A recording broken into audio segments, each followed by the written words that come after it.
Welcome to Life Point TV. This is Pastor Del Phillips. Uh, Glad you joined us here for Life Point, your path to real life. We have embarked on, I believe, a tremendous study and analysis from the 12th chapter of the book of Exodus. This is a transition chapter, a life transition for the Hebrews who are coming out, being called out of 430 years of captivity. Now, God has changed their agenda overnight. One fell swoop overnight. Their entire condition has changed. I want to encourage those who are viewing today that in a moment's notice, God can change our agenda. He can bring us from a place of captivity to a place of transition where we are moving forward to walk away from the restraints that have held us back, releasing us to walk into the fullness of His divine plan for our life. Let me call our attention again. Exodus chapter 12, we're studying from verse 31 through verse 36. We left off at verse 34. I want to just capture a couple of more nuggets from that verse. And the people took their dough before it was leavened. Remember that, underline that. Took their dough before it was leavened.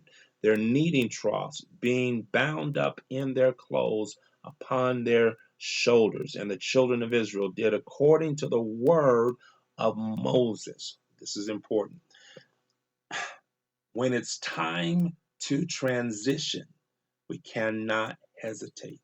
When God opens the door, we must be prepared to move forward. Don't second guess. Don't look back. Don't try to understand why now, why not before. The scripture says they were to move in haste to the extent the dough that they were preparing for the next day's bread, because bread is prepared in that day in advance.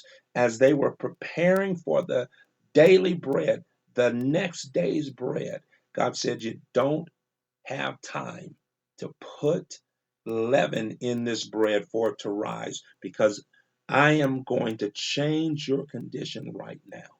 You're moving, you're transitioning from this place of restraint. I'm releasing you immediately. So take the dough as it is, unleavened.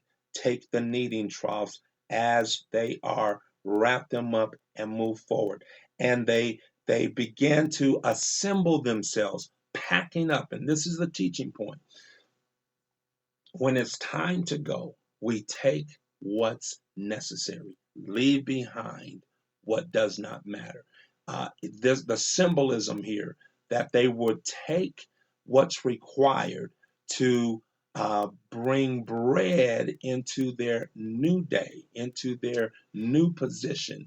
God says, take the unleavened bread, the bread that's not been tainted with the ingredients, if you will, of your captivity. I want you to take that unleavened bread, the bread without the yeast, without the leaven, and when you get to your new destination, we will add the proper ingredients for it to rise. God is going to cause us to rise outside of our captivity. I like that. You who are in transition right now, I believe God is speaking that word to us.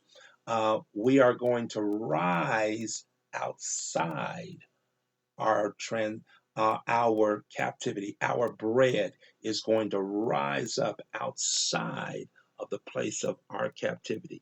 And verse 35 says, and the children did according to the word of Moses. You've got to obey God. You've got to obey God. And when God speaks, you have to be prepared to obey His word. They obeyed. They did exactly what Moses spoke to them.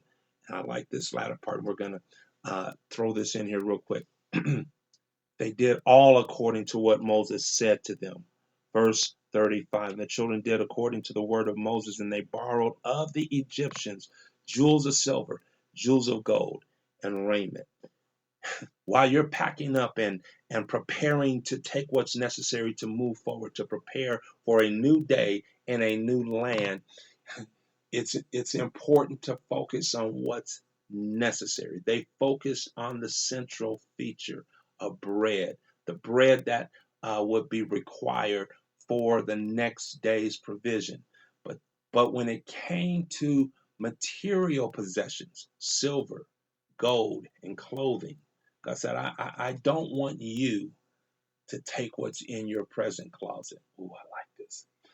I don't want you putting on the same clothes that you've been wearing for 430 years in captivity. I want you to turn to those who have been a part of your oppression. I want you to turn to those who have ridiculed you, who have been that one class above you. I want you to turn to the Egyptians and you tell them to bring you the jewels from their jewelry box, the clothes from their closet, the children of God, the Hebrews, those who are called to walk in God's divine purpose. When your day comes, your season of transition comes, God's not going to allow you to eat the bread that will rise up in captivity, and He's not going to cause you to wear the clothes that you've been wearing as a symbol of your captivity. Oh, I like this. God is going to give us a new covering. He's going to give us the material possessions that are required to sustain us when we leave the place of our captivity. You might not be able to figure out what you're going to drink, what you're going to wear, how you're going to make it, but God says, I got that figured out. I don't want you putting on those clothes of captivity. You're going to take on what's in the closet of your captor and walk out of the land a new man and a new woman. That's a word for somebody who's watching this program today. Listen, we're going to continue in this study. I want to encourage you to join us for our next teaching broadcast. But until then, this is Pastor Del Phillips encouraging you to stay on the path that leads to real life.